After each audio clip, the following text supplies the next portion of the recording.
Good morning बच्चों। मैं आपकी गायत्री मैम। मैंने आप लोग को समूह गान पढ़ाया था चैप्टर 3। उसका मौखिक मैंने आप लोग को पढ़ा भी दिया था, लिखा भी दिया था, कहा था फेयर कर लेने के लिए। और मैंने उसी का ये जो है लिखित मैंने बनाया है। सोचा आप लोग को लिखा दूं, इसे आप लोग फेयर कर लीजिएगा।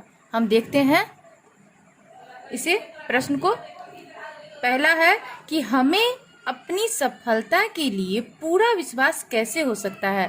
बच्चों, मैंने पहले भी कहा था कि कविता में जब भी प्रश्न उत्तर बनते हैं तो हमेशा वो कविता के अकॉर्डिंग ही होते हैं। वो कविता से बाहर की बातें नहीं होती है, उसमें आप इधर उधर की बातें नहीं लिख सकते हैं। इसीलिए इस बात को ध्यान रखेंगे। गिरजा कुमार माथुर का है, ये भी आप हमेशा याद रखेंगे। इसका हम देख ले इसका आंसर कि हमें अपनी सफलता के लिए पूरा विश्वास तभी होगा जब हम अपने मन में किसी भी कार्य को करने का निश्चय करते हैं और उसके पूरा होने तक उस कार्य को अपने लगन से करते हैं। किसी भी कार्य को, कविता में गिरजा कुमार माथुर ने कहा है कि हम होंगे कामयाब, हम होंगे कामयाब। इसका क्या अर्थ है? एक दिन हम होंगे कामयाब, एक दिन। कहने का अर्थ है कि वो कहना चाह रहे हैं गिरजा कुमार माथुर कि जब भी हम किसी काम को करते हैं तो जब तक हम अपने मन में नहीं इस बात को रखेंगे, अपने मन में विश्वास नहीं रखेंगे, तब तक हम किसी भी कार्य को पूरा नहीं कर सकते हैं। दूसरा प्रश्न देख ले, हाथों में हाथ डालने से कवि का क्या तात्पर्य है? हाथों में हाथ डालने से कवि का क्या तात्पर्य है? तो हाथों में हाथ डालने का कवि क्या कहा है? कविता में मैंने इसे बहुत अच्छी तरह से डिफाइन किया था। आप उसे पीछे के क्लास में जो मैंने किया है, उसे पढ़ाया, उसमें आप जाके देखोगे। पर मैं फिर भी आपको यहाँ भी समझा देती हूँ थोड़ा सा। हाथों में हाथ डालने से कवि का यह तात्पर्य है कि जब कोई समूह जन अपने देश के लिए कुछ कर गुजरने को चाहते हैं तो वो उनके अंदर एक अलौकिक शक्ति आ जाती है और वो एकता के रूप में एक शक्ति पुंज बन जाते हैं जिसे कोई तोड़ नहीं सकता। यह कहना चाहते हैं कि ये कहने का मतलब है, कवि कहना चाहते हैं गिरजा कुमार माथुर कि कहना चाहते हैं हाथों में हाथ डालने का मतलब यहाँ पे कवि यही समझाना चाहते हैं कि जब कोई समूह एक जन होके कोई भी कार्य को करता है, वो हमेशा एक साथ एकता के साथ करता है, तो वो कार्य जरूर की जरूर सिद्ध होता है और हमेशा सफल होता है। यही कहना चाह रहे कवि गिरजा कुमार माथुर। इसका तीसरा प्रश्न हम देख लें।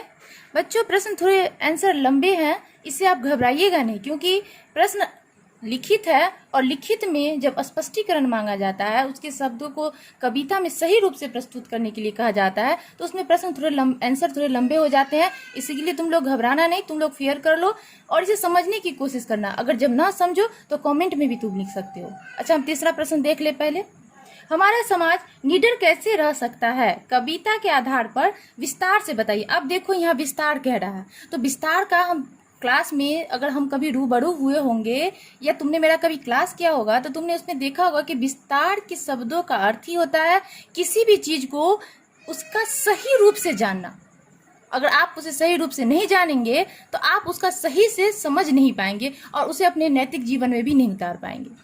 और हर कविता का एक उद्देश्य होता है कि व्यक्ति का सर्वांगीण विकास करना, आंतरिक भी और बाह्य भी।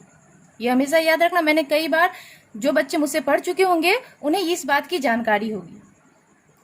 हम तीसरा प्रश्न देखेंगे कि हमारा प्रश्न जो मैंने पढ़ा, हमारा समाज निडर कैसे रह सकता है, कविता के आधार पर विस्तार से बताइए। तो इसका उत्तर है कि हमारा समाज निडर तभी हो सकता है जब वो समूह में रहेगा। कहाँ रहेगा? समूह में। सभी को अपने आत्मबल का ज्ञान होना, सभी को एक दूसरे के साथ एकता के रूप में रहेगा, कोई भी किसी से भेदभाव नहीं करेगा, समाज में कोई बड़ा या छोटा नहीं रहेगा, सब मिलकर रहेंगे, सब संध में रहकर कार्य करेंगे, देश प्रेम की भावना, शक्ति एवं समृद्धि का विकास करेंगे। समझ में आया? कहने का तात्पर्य क्या है? हर रूप से हम होंगे कामयाब कब? जब हम एकता के साथ रहेंगे। बिना भेदभाव के रहेंगे, समाज में एक संत बना के रहेंगे, शांति से रहेंगे, तभी हमारा समाज का भी कल्याण होगा और हमारा भी। गिरजा कुमार माथुर का जो समूह गान था, इसके अंतर्गत उन्होंने यही सबसे बड़ी सीख दी थी कि हर व्यक्ति को अपने अपने विचार से, मन से, बल से हमेशा एकता के रूप में रहना चाहिए। ये था बच्चों, आपको कविता के माध्यम से, कविता के अकॉर्डिंग जो प्रश्न के उत्तर थे मैंने आपको बता दिया और समझा दिया। ये समूह गान के द्वारा आप लोग इसे सही से लिख लेना, याद कर लेना। अगर नहीं समझ में आए तो आप इसे कमेंट के जरिए मुझसे कह सकते हो, मैं आपको इसका हल फिर से पुनः अगर कहोगे तो पुनः समझा दूंगी। ठीक है बच्चों, अपना ध्यान रखना। मैं हर बार की तरह इस बार भी यही कहूँगी कि मम्मी पापा की जो बातें होंगी उसे ध्यान से सुनिए, समय का सदुपयोग कीजिए और घर में रहिए और पढ़िए। बाय बच्चों।